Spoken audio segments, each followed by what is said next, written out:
Alright, hello citizens of the Nigelverse. It is Nigel once again, and this is going to be another wrestling review. So, John Cena, before he became tied with Ric Flair in terms of most World Championship wins, and he was at 15. And so, John Cena sought to get his 16th world title, but first, he would have to go through a young, up-and-coming, very cocky WWE champion. And so John Cena decided he would also put his United States Championship on the line against this young guy he named Seth Rollins.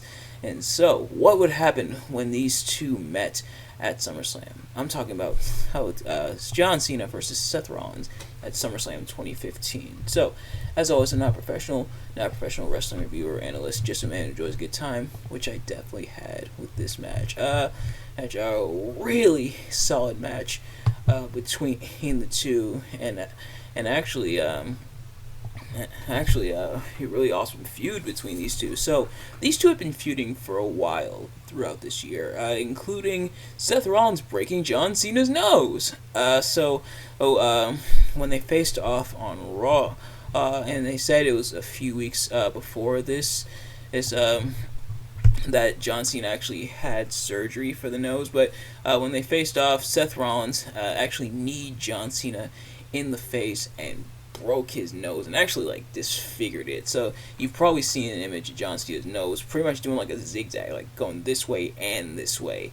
It is just as gruesome as it sounds, and man, it was definitely nasty. But so John Cena, John Cena is U.S. champion, and man, arguably one of the best U.S. champions, including having his open challenge. And this is unfortunately how that challenge came to an end. But according to the wiki here, which I totally forgot about, John Cena was actually forced to put his U.S. title on the line and against Seth Rollins if he wanted to hit that WWE Championship shot. So how would that work out for him? Let's find out. So, John Cena and Seth Rollins here, and as always, for those who've seen these reviews before, you kind of already know how this works. For those of you who haven't, I'm going to be talking about what I liked and what I disliked about the match. So, starting with what I liked, both guys definitely work well together. Two very different styles for the most part. John Cena a bit more strength and power based. He's also having some speed on him, but using a lot of his strength and his power in his black jorts, of course. Whereas meanwhile, Seth Rollins more aerial, more kicks and strikes and aerial assault, stuff like that. Both styles, I think, really complemented each other here. They worked really well together, and even Seth matching some power with John Cena at times, and John Cena even matching some agility with Rollins, and some very nice near falls as well. Including John Cena getting the figure 4 in on Seth Rollins, which they put over huge on commentary, as huge a moment as it was supposed to be, because, of course, as I mentioned in my opening spiel, John Cena going after Ric Flair's 16-time World Championship World Championship record, or John Cena going after. So how poetic would it have been? Seth, of course, is countering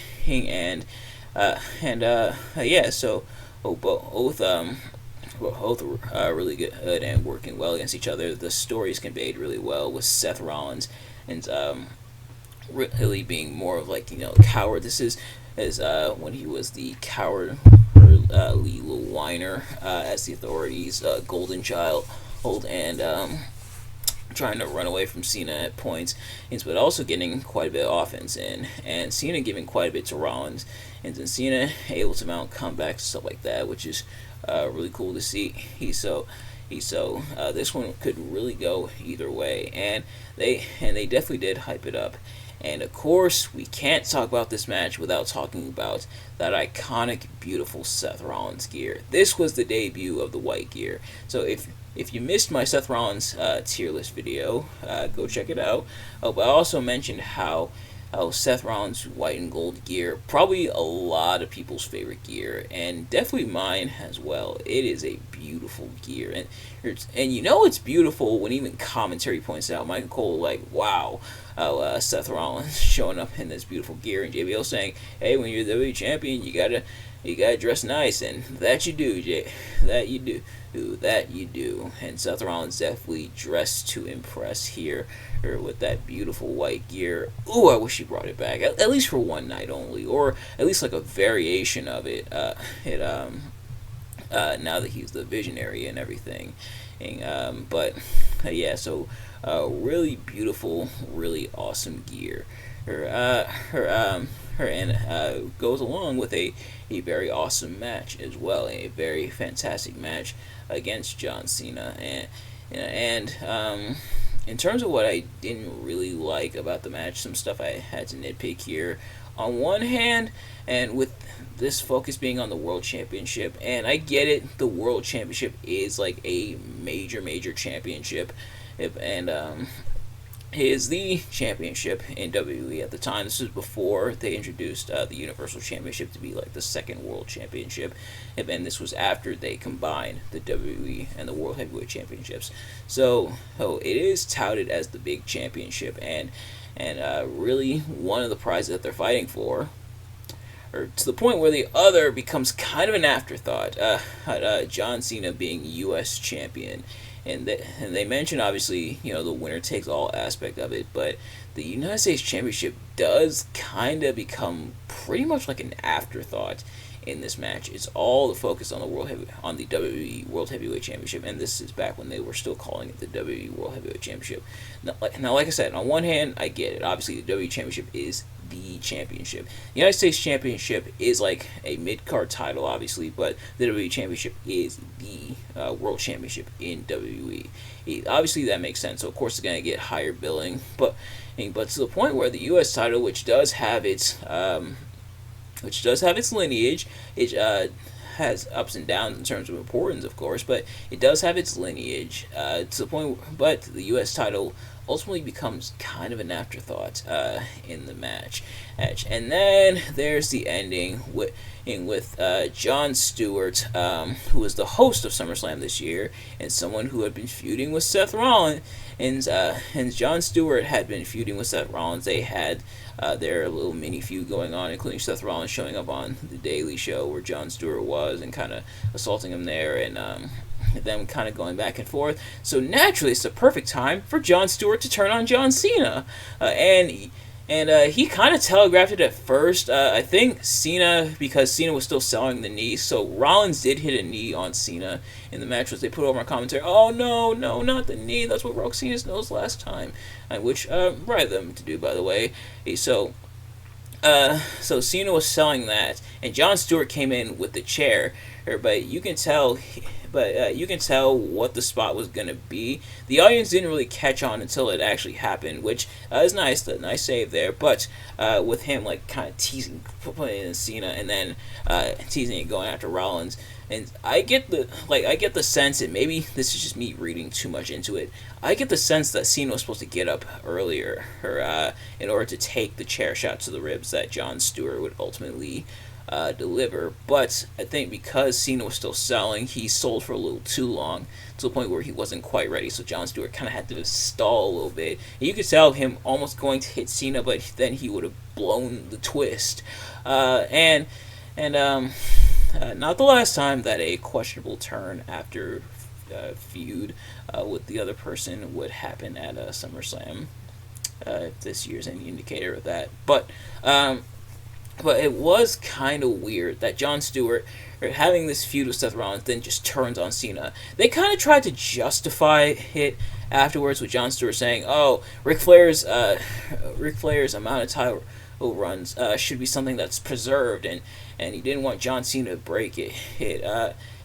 Which sure, I guess that's kind of a weak excuse, but yeah. So, but considering this is not only Seth Rollins but the Authority, this when Seth Rollins part of the Authority, I imagine they had to have some chicanery in there in order to in order to screw over John Cena, and in order for Seth Rollins to get it was pretty much like a means to an end. Like, they had to figure out, okay, how are we going to screw over John Cena, and how are we going to have Seth Rollins retain?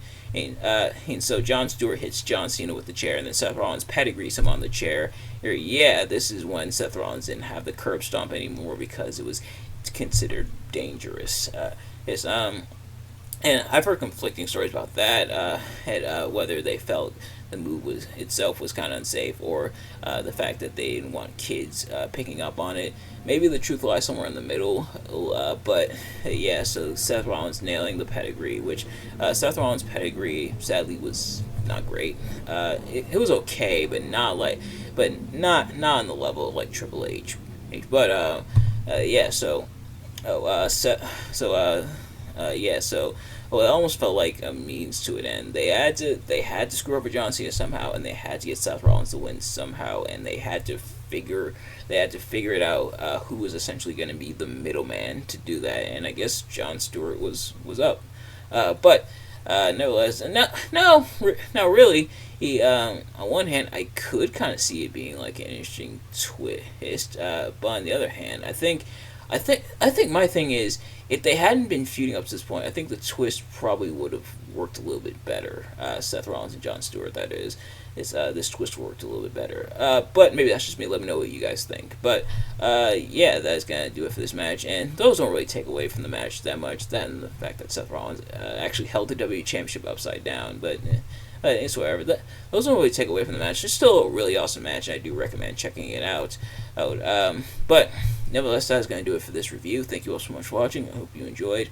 If you did, please do me a favor. Like, comment, subscribe, share with your friends, turn on post notifications so you know every time I upload a video so you can see as soon as it drops. And then in the comments below your thoughts on the match and my review of the match. Did you like dislike the match? Did you like dislike my review of the match? Let me know. But thank you all so much for watching, and I will see you guys later. Peace.